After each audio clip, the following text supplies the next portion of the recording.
Good morning, my Real News Midday TV family. Thank you so much for tuning in this morning, and I'm wishing for everyone a wonderful and a productive day. And in the news this morning, father granted bail in Flower Hill murder case, son remanded. A man who was charged alongside his son with the fatal shooting of 36-year-old security guard Natasha Smith and the injury of her female relative at their home in Flower Hill, St. James in March this year has been granted bail. Wilford Cook, 57, otherwise called Kong, of Flower Hill District in the parish, was granted bail in the sum of $600,000 following an application by his attorney. He is jointly charged with a 21-year-old Levon Cook, otherwise called Jaja, for the offenses of murder and wounding with intent. They are being represented by attorney-at-law Henry McCurdy. During Thursday's bail hearing, the court clerk expressed a concern that following the commission of the crime, the younger Cook left the area and went to Westmoreland, despite being aware that he was being sought after, and only turned himself in a month later. The Crown was also concerned about the account provided by the eyewitness, who claimed to have seen both men with guns at her house at the time when she was shot, and that she is still expressing fear. McCurdy, on the other hand, argued that his client posed no flight risk. Levon called his lawyer, and his lawyer took him in when he found out that the police were looking for him.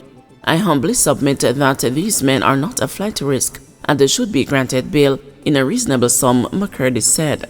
Meanwhile, Presiding Judge Natisha Fairclough Hilton expressed concerns about the elder Cook, who was not identified during the confrontational identification parade, despite allegations made against him.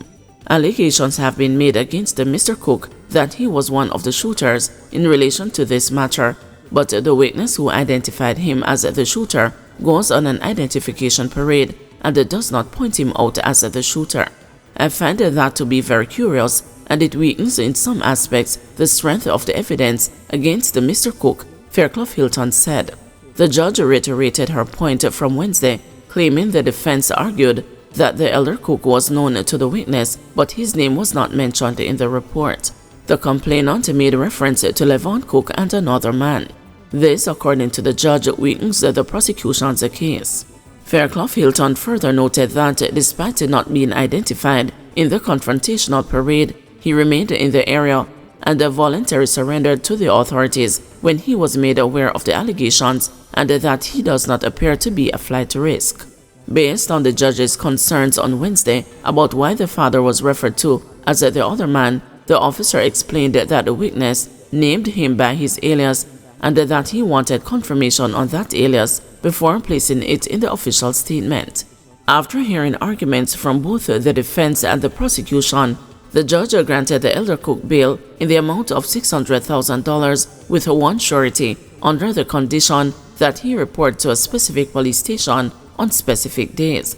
He was also instructed to relocate, not to be seen in St. James except for court attendance, and to surrender his travel documents. A stop order will also be imposed at all ports. He is scheduled to return to court on June 12 when the case will be mentioned. In respect of the younger Cook, bail was denied, and McCurdy asked if he could renew his application and take witnesses on the next court date, and the judge acceded to his request. The younger Cook was remanded in custody until that date. According to the allegations, about 3:30 p.m., Smith and her relative were inside their house with other family members when both men, armed with firearms, entered the yard and opened fire on them through a bedroom window before escaping in the area. The police were alerted, and on their arrival, Smith was seen lying on her back in blood with a gunshot wound to her chest. She was taken to hospital, where she was pronounced dead, and the other woman treated and released. Both Wilford and Levon Cook were arrested and subsequently charged. Policeman and ex-cop arrested after alleged extortion attempt. A police constable and an ex-policeman are in custody for allegedly attempting to extort $2.2 million from a St. Thomas businessman. It is understood that the two men were arrested in connection with an incident over the weekend in the Golden Grove area of the parish. There were no further details immediately available. Men who were run over and dragged by truck in Westmoreland collision identified. The police have identified 2 motorcyclists who died after colliding with a motor car and then getting run over by a truck on the Cave Main Road in Westmoreland. The men have been identified as 28-year-old Calvin Palmer of Causeway District in Green Hill and 30-year-old Adrian Tomlinson of Summon in Top Lincoln, also in Green Hill in the parish. The incident happened about 12:20 p.m. on Thursday. Preliminary reports from the police are that a truck was traveling easterly from Savannah Lamar in the direction of White House, while the motorcycle driven by Palmer was heading in the opposite direction. Upon reaching a section of the roadway, the driver of a Honda motor car, which was traveling in front of the motorcycle, allegedly attempted to overtake the vehicle in front of it. However, upon seeing the truck approaching, it is reported that the driver of the Honda pulled back into the line of traffic, which caused the motorcycle traveling closely behind to collide in the rear section of the motor car. The motorcycle rider and the pillion fell from the bike and landed in the path of the truck. They were then run over and dragged by the truck, reports said. Both men died on the scene. Judge to begin summation Monday as the lawyers close arguments in Collymore trial.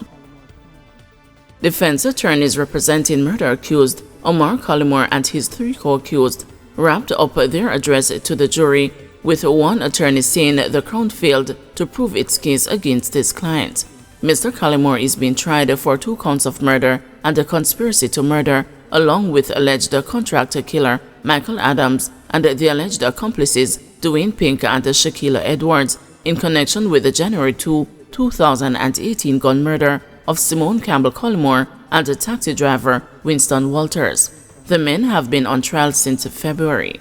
Mr. Pink's attorney Ernest Davis told the 7-member jury that the prosecution had no credible evidence against his client.